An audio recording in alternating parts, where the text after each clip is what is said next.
Hello friend, नमस्कार। फिर से सभी लोगों को मैं मेरे नए वीडियो पर स्वागत करता हूं।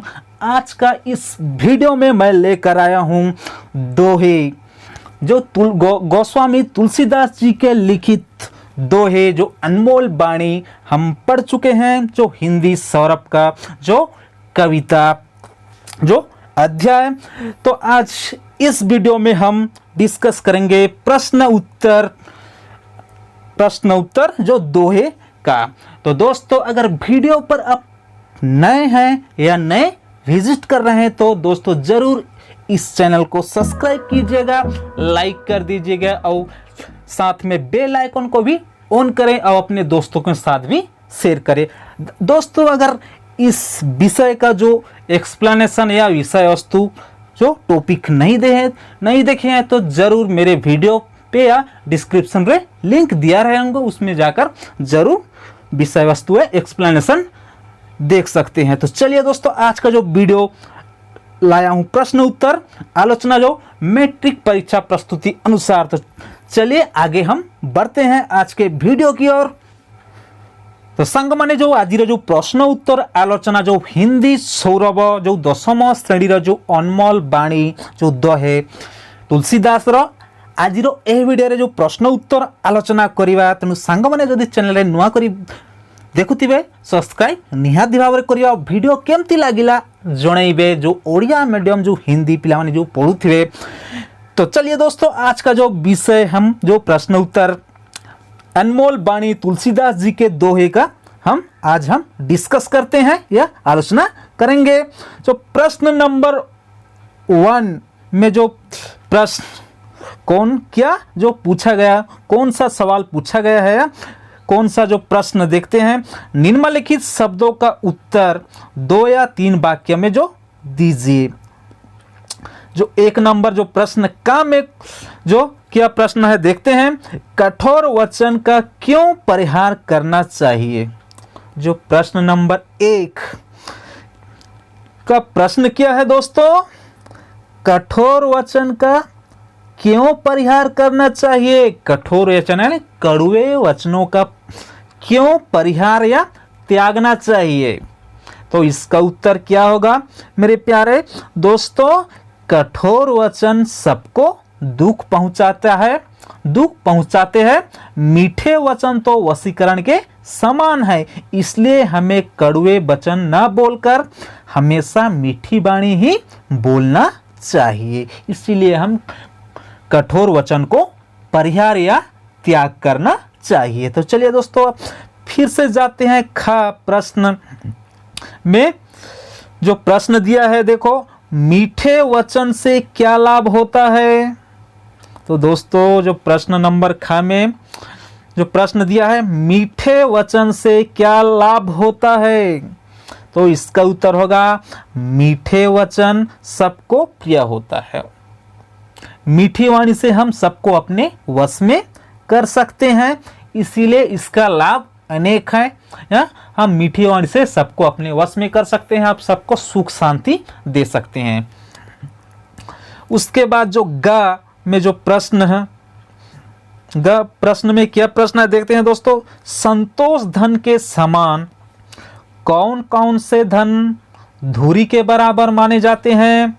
संतोष धन के समान कौन कौन से धन धूरी के समान माने जाते हैं। धूरी यानी धूल के समान माने जाते हैं। तो इसका उत्तर होगा क्या, संतोष धन के समान पर्याप्त, जिसके पास गाय भैंस हाथी घोड़ा धन रत्न हीरा मोती आदि धूरी के बराबर माने जाते हैं, क्योंकि संतोष रूपी धन के सामने ये सब धूरी के समान मूल्यहीन है, यानी तुच्छ है। यदि जिस लोगों के पास पर्याप्त धन रत्न जो हाथी घोड़ा गाय भैंस है, फिर भी अगर उसके पास संतोष नहीं है तो ये धन बेकार है या तुच्छ है, मूल्यहीन है। इसीलिए कहा जाता है संतोष धन के समान, सब धूली के समान है संतोष धन रूपी के सामने। उसके बाद जाते हैं दोस्तों, जो घ में प्रश्न क्या है, रोष या गुस्से के समय क्या नहीं खोलना चाहिए और क्यों। जो घा में प्रश्न है, रोष यानी गुस्सा यानी क्रोध। रोष या गुस्से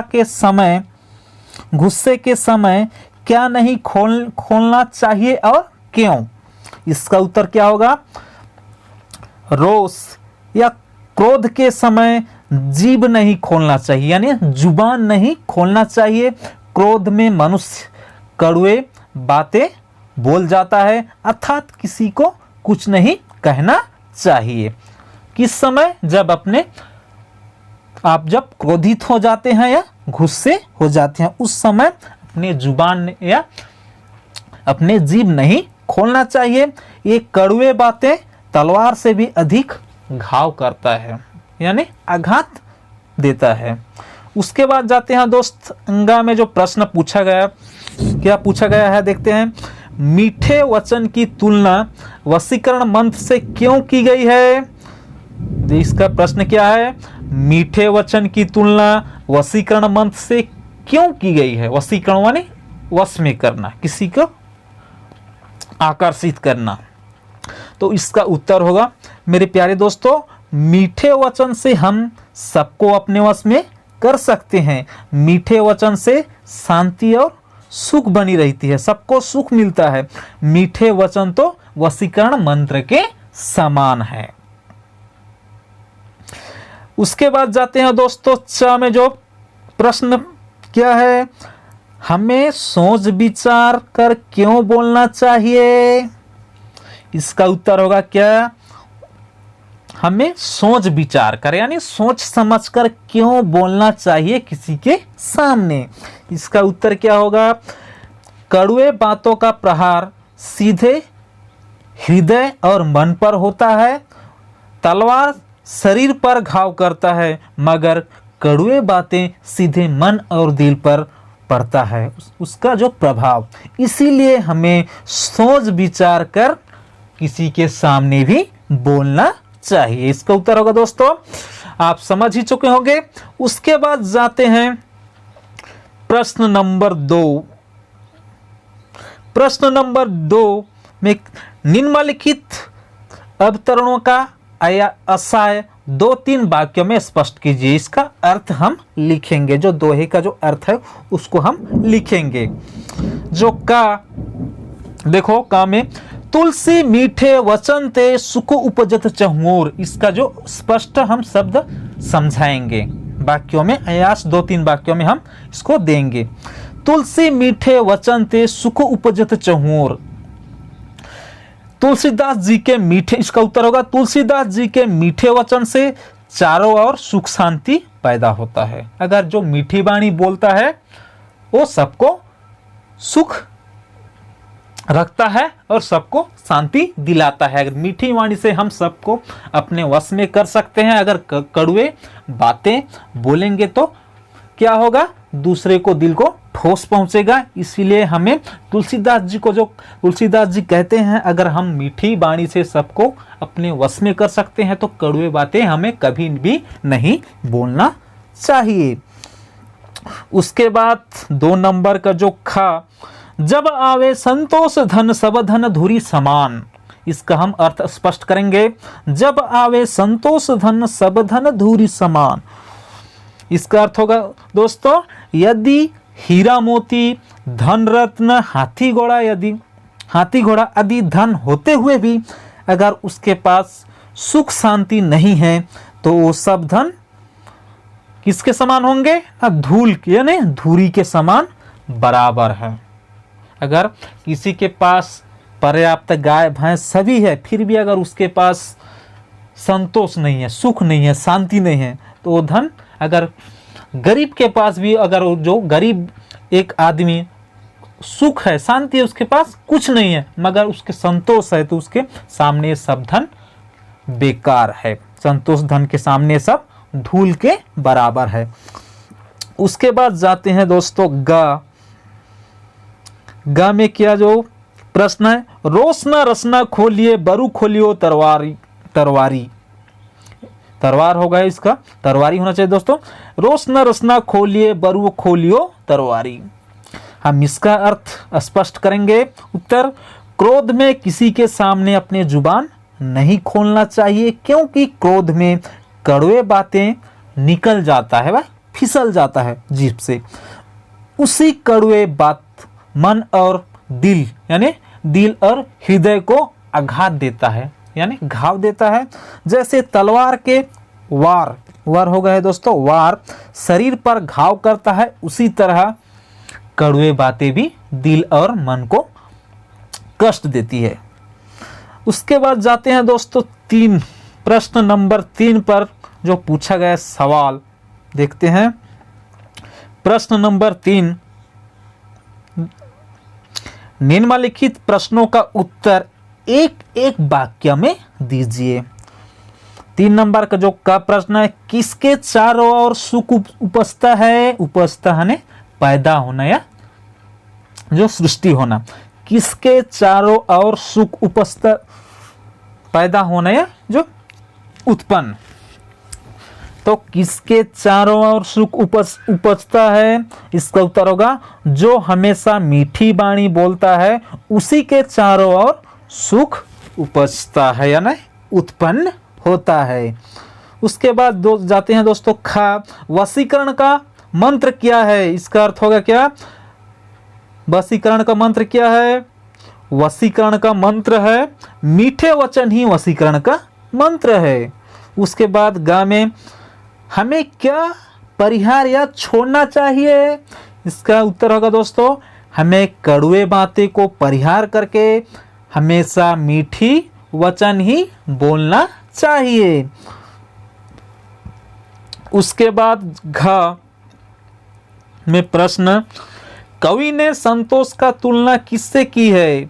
कवि तुलसीदास जी ने संतोष की तुलना किससे की है? इसका उत्तर होगा कवि ने संतोष की तुलना धन, रत्न, हीरा, मोती, गाय, भैंस, हाथी, घोड़ा आदि धन से की है।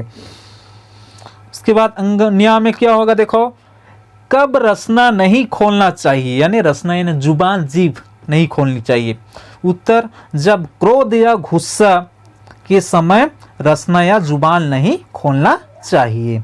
च में प्रश्न क्या है, किस धन के सामने सारे धन तुच्छ माने जाते हैं या मूल्यहीन माने जाते हैं? इसका अर्थ क्या होगा दोस्तों? इसका उत्तर, संतोष रूपी धन के सामने सारे धन तुच्छ यानी मूल्यहीन माने जाते हैं। उसके बाद तो दोस्तों जाते हैं जो प्रश्न क्या है, संतोष धन के सामने सब धन किसके समान है? इसका उत्तर होगा संतोष धन के सामने सब धन धूलि के समान है, यानी धूल के समान है। उसके बाद जाते हैं दोस्तों भाषा ज्ञान। भाषा ज्ञान जो व्याकरण भित्तिक जो प्रश्न उत्तर डिस्कस करते हैं।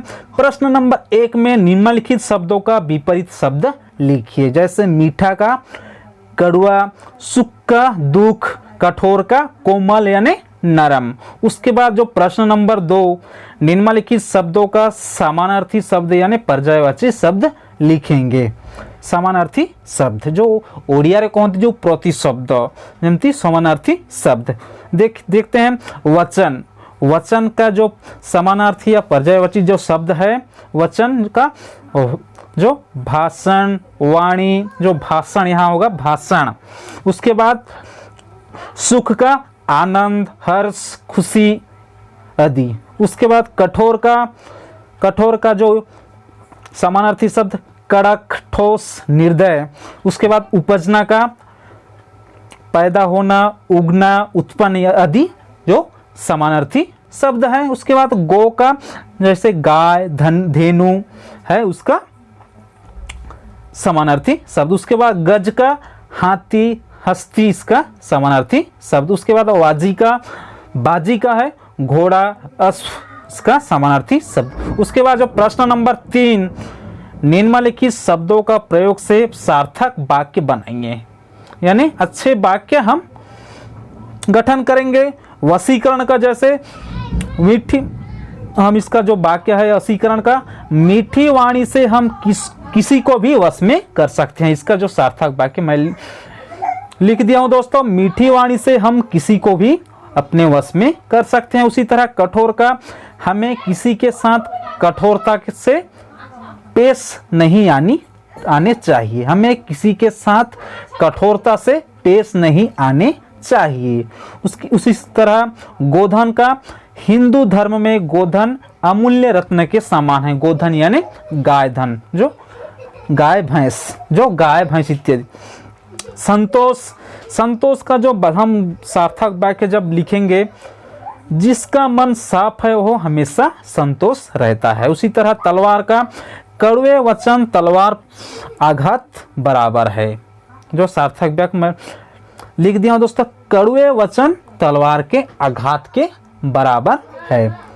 उसके बाद जाते हैं दोस्तों प्रश्न नंबर 4, निम्नलिखित शब्दों का शुद्ध रूप लिखिए। जैसे चहुं ओर का है चारों ओर, वशीकरण का वश में करना, धुरी का धूल, तरवारी का तलवार, परिणाम का परिणाम या नतीजा, जो रिजल्ट भी बोलते हैं। उसके बाद निम्नलिखित शब्दों, जो नंबर 5 जो प्रश्न, निम्नलिखित शब्दों के साथ करण कारक से चिन्ह के प्रयोग करके वाक्य बनाइए। निम्नलिखित शब्दों के साथ करण कारक, जो कारक या विभक्ति हम जो कहते हैं, करण कारक से के द्वारा जो करण कारक में आता है, से के द्वारा जो क्रिया आता है, जो से के द्वारा, इसी तरह हम से लगाकर से चिन्ह को प्रयोग करके वाक्य में हम लिखेंगे, यानी वाक्य लिखेंगे। जैसे वचन जैसे मीठे वचन से किसी को भी वश में करा जा सकता है। ऐसे वचन से इस है जो से लिखा हूं, वचन से। उसी तरह मंत्र से मुग्ध होकर राजा बहुत प्रसन्न हुए। उसी तरह धन से किसी का दिल भी, देखो धन से किसी का दिल को नहीं जीता जा सकता है, यानी किसी का दिल को हम जीत नहीं सकते हैं धन से।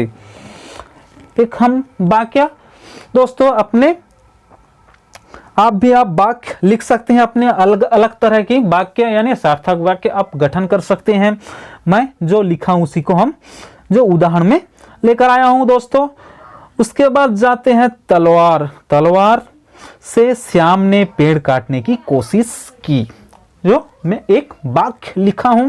तो दोस्तों आज मुझे आशा है दोस्तों आज का ये वीडियो जरूर सभी को अच्छा लगा होगा। अगर अच्छा लगा तो जरूर लाइक कीजिएगा, अपने दोस्तों के साथ शेयर कीजिएगा और कमेंट भी करना मत भूले। तो दोस्तों आज का वीडियो में इतना ही, मिलते हैं अगले और नए इंटरेस्टिंग वीडियो के साथ। तब तक के लिए जय हिंद।